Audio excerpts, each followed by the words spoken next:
Hello. Um, Hello, Professor Leila Zatouni. I am Nan Guillory. I hope I said Zatouni right. Um, Please let me know if I did not. I am in your Monday 9 to 11:45 Literature in America class. And so, uh, for mine, my two pieces for my traditions, I chose The Trickster. I read the 1956 version by Paul Radin. And then I chose Powhatan's Speech to Captain John Smith from 1609. Yeah, okay.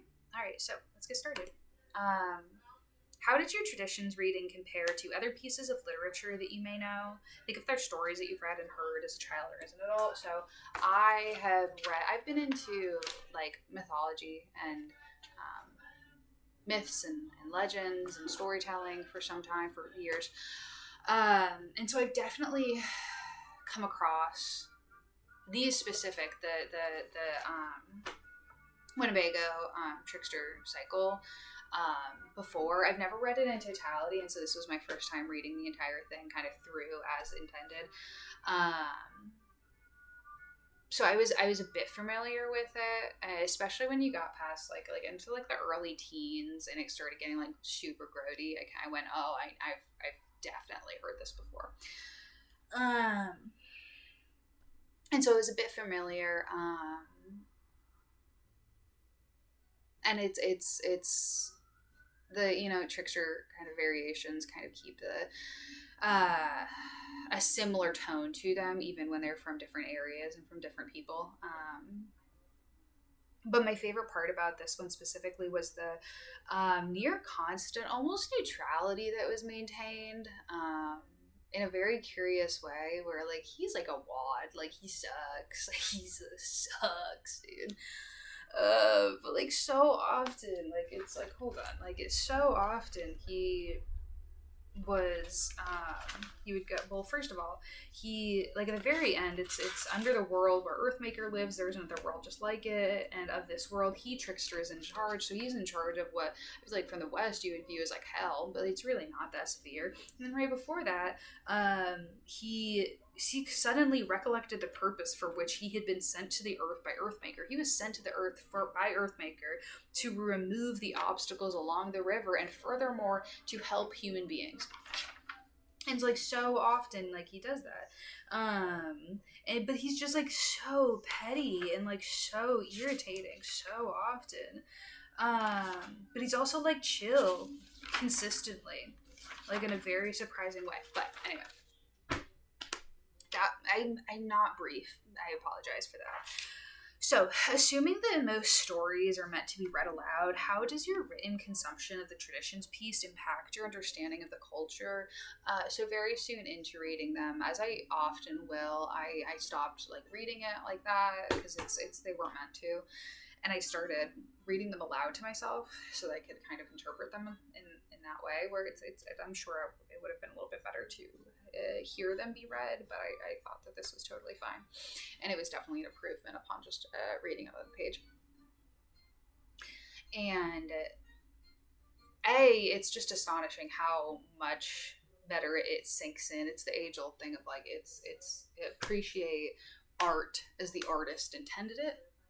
And so if the artist intended for them to be read out loud, maybe that's how you should consume them before really critiquing them, not even critiquing them, but really consume them in the way they were intended before really making any kind of opinion about it, because you're not really seeing them.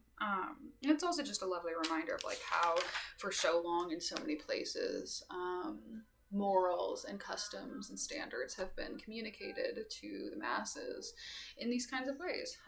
There's a reason why they're so kind of inflammatory. There's a reason why they're so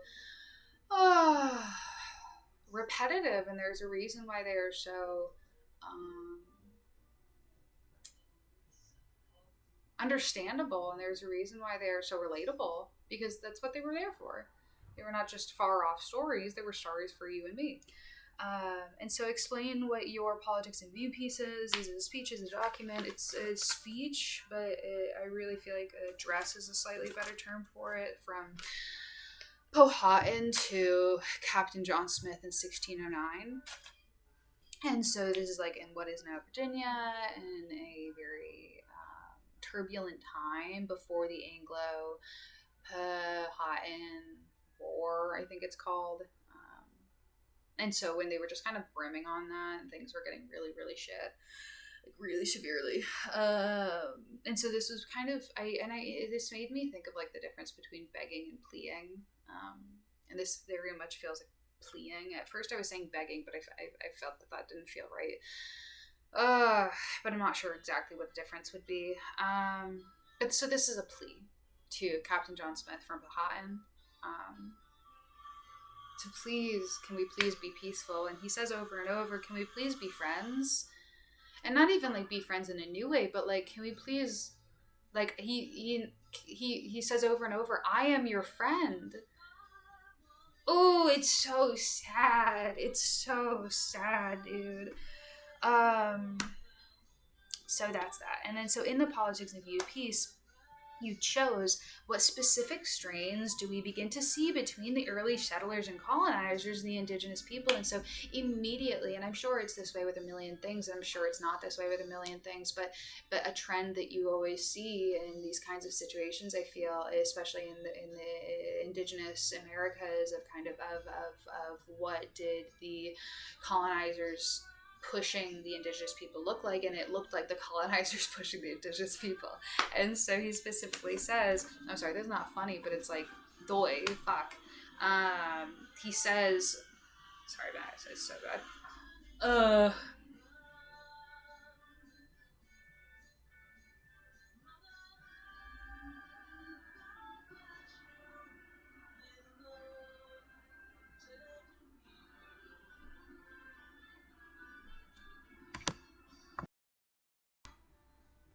Sorry, it took me a second to find it. So what can you get by war when we can hide our provisions and fly to the woods, whereby you must famish by wronging us, your friends? And so very quickly you see that dynamic of indigenous peoples being pushed out. Very just simply, not even like in hyperbole, but just truly being pushed out and being forced to just run away. Yeah.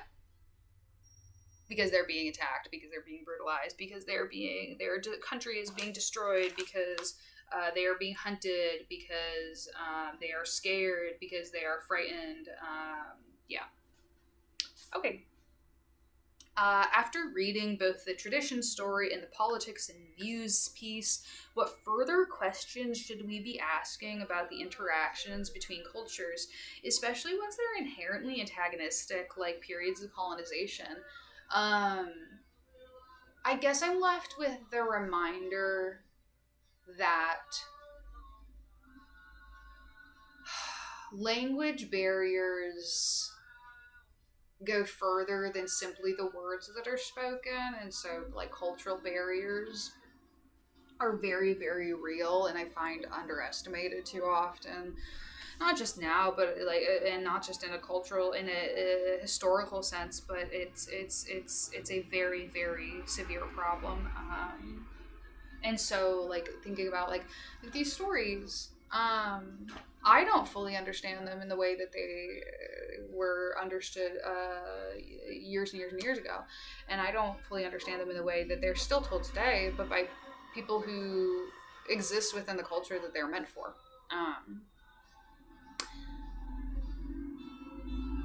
And so to think about like having it be 1609, because this is the only date I have. I don't have an actual date for when these stories were kind of formed. I'm sure there was a gradual thing anyway, but anyway. The idea of like being a onlooker to indigenous storytelling,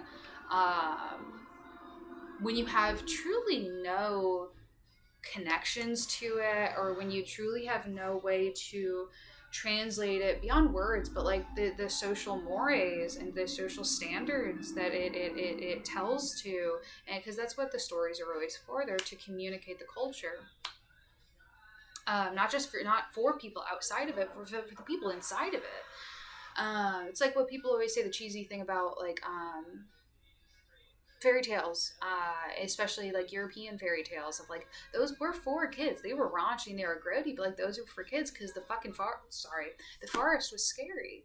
Kids should be scared of the forest. That's why they were scary, because kids should be scared of it.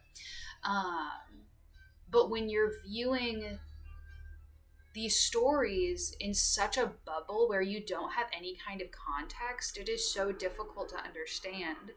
And not to say it's impossible, but you need to get into that kind of frame where you're trying to understand something that is in a completely different language, even if it's in your language. Okay, bye bye. Nice meeting you.